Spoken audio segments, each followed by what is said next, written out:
My girlfriend's family tried to sabotage my business to fund her sister's lavish wedding, but I turned the tables and exposed their scheme to I, 32M, have been with my girlfriend, Sarah, 30F, for 5 years. We live together in a cozy apartment in the city, and our relationship has always been, for the most part, stable and loving. I run a successful artisanal coffee roasting business that I've built from the ground up, starting with a small loan and a lot of late nights. Sarah works as a graphic designer, and she's incredibly supportive of my entrepreneurial endeavors. Or so I thought. This story, however, is not about Sarah and me directly, but about her family, specifically her sister, Emily, 34F, and their parents, the veritable architects of chaos. Emily is the quintessential golden child. She's always been lauded, praised, and given preferential treatment by her parents. Everything Emily did, from mediocre art projects in kindergarten to barely passing her college courses, was met with extravagant celebrations and financial backing. Sarah, on the other hand, was always in Emily's shadow, constantly having to fight for even a modicum of attention or recognition. This dynamic created a subtle but pervasive resentment in Sarah, which she mostly kept bottled up, but I saw glimpses of it over the years. Emily announced her engagement 6 months ago to a man named Mark, who comes from an old money family. The wedding was set to be an extravagant affair, a dream wedding, as Emily constantly reiterated, costing upwards of $150,000. Sarah and I were happy for Emily, despite the underlying tension. We offered our congratulations and braced ourselves for the inevitable demands that come with a family wedding of this magnitude. The problem started almost immediately. Emily, with the full backing of her parents, began making outlandish requests. She wanted Sarah to design all the wedding invitations, thank you cards, and signage for free, despite Sarah running her own design business with standard rates. When Sarah gently brought up her fees, Emily scoffed, saying, "But you're family, and it's for my wedding, the most important day of my life." Her parents chimed in, guilt-tripping Sarah about family loyalty and how she should be honored to contribute to such a momentous occasion. Sarah, bless her heart, caved under the pressure, working late nights on Emily's wedding collateral, neglecting her own paying clients. Then came the fundraising efforts. Emily and her parents decided that everyone in the family should contribute financially to the wedding. They didn't just ask for contributions, they assigned quotas. Sarah and I were expected to contribute $10,000.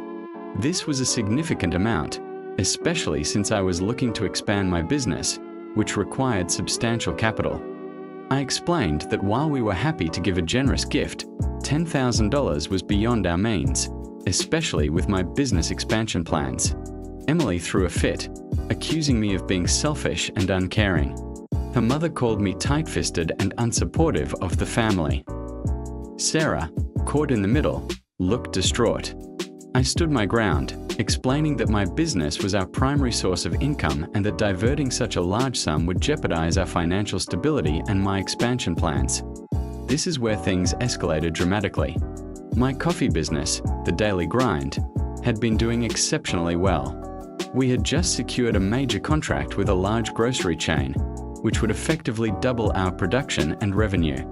This was a game changer for me, the culmination of years of hard work. The contract was set to be finalized in 2 weeks, and I was ecstatic. One evening, about a month before the wedding, I overheard a hushed conversation between Sarah and her mother. Sarah was on the phone, her voice barely a whisper, sounding incredibly distressed. I didn't mean to eavesdrop, but their apartment is small, and I was just walking by the living room. I heard Sarah's mother say, "We need that money, Sarah.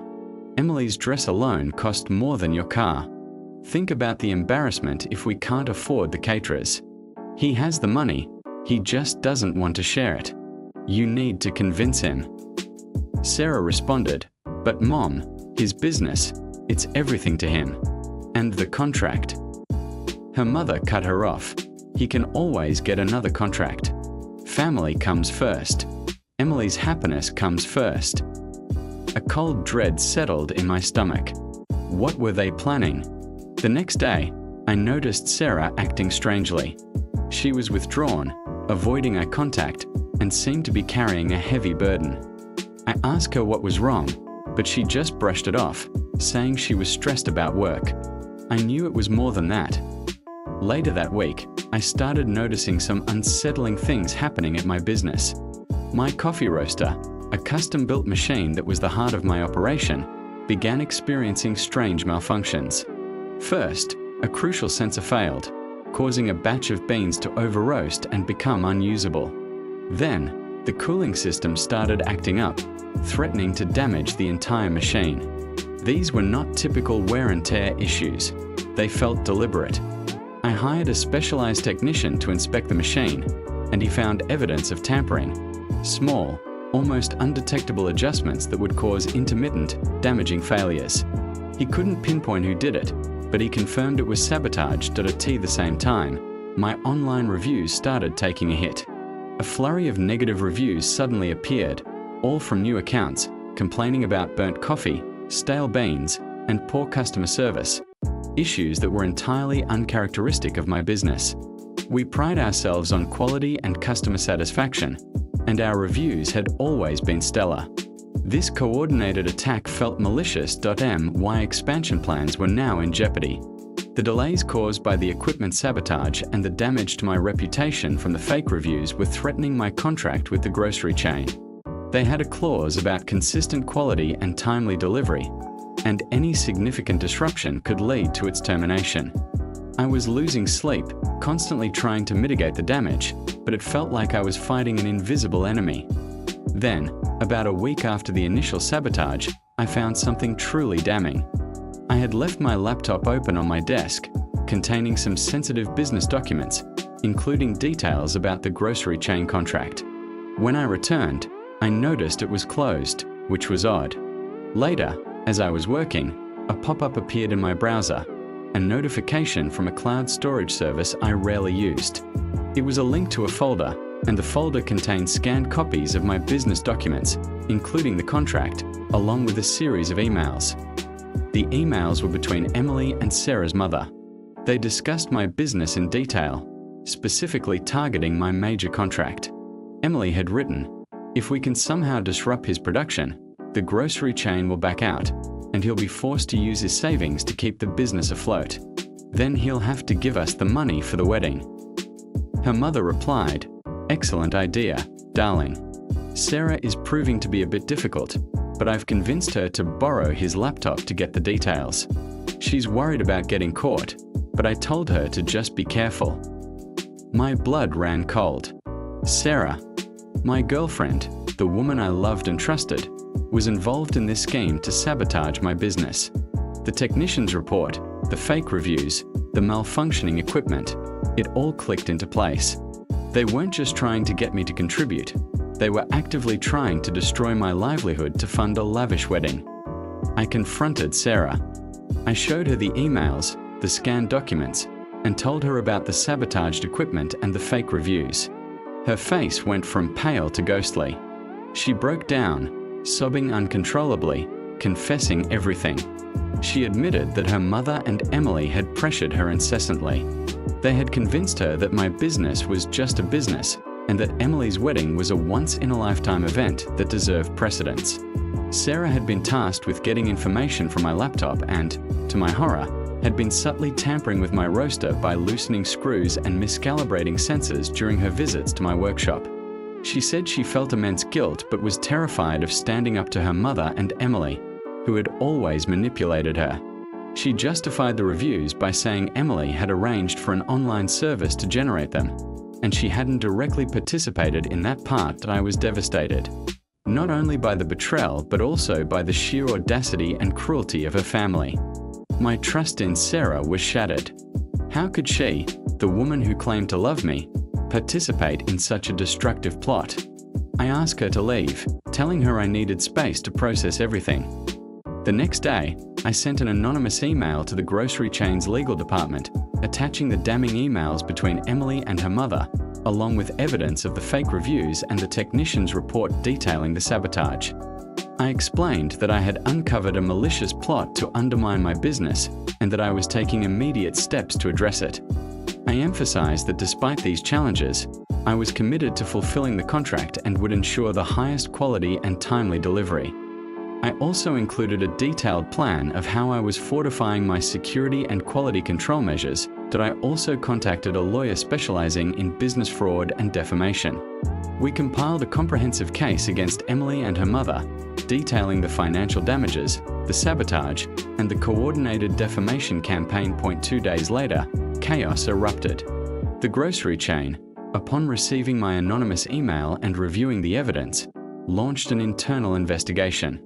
Simultaneously, my lawyer sent a cease and desist letter to Emily and her mother, outlining the potential legal repercussions and demanding compensation for damages. Emily's mother called me, screaming, accusing me of ruining Emily's wedding and their family.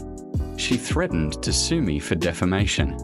I calmly informed her that I had irrefutable evidence of their conspiracy and that I would not hesitate to press criminal charges for corporate sabotage and fraud.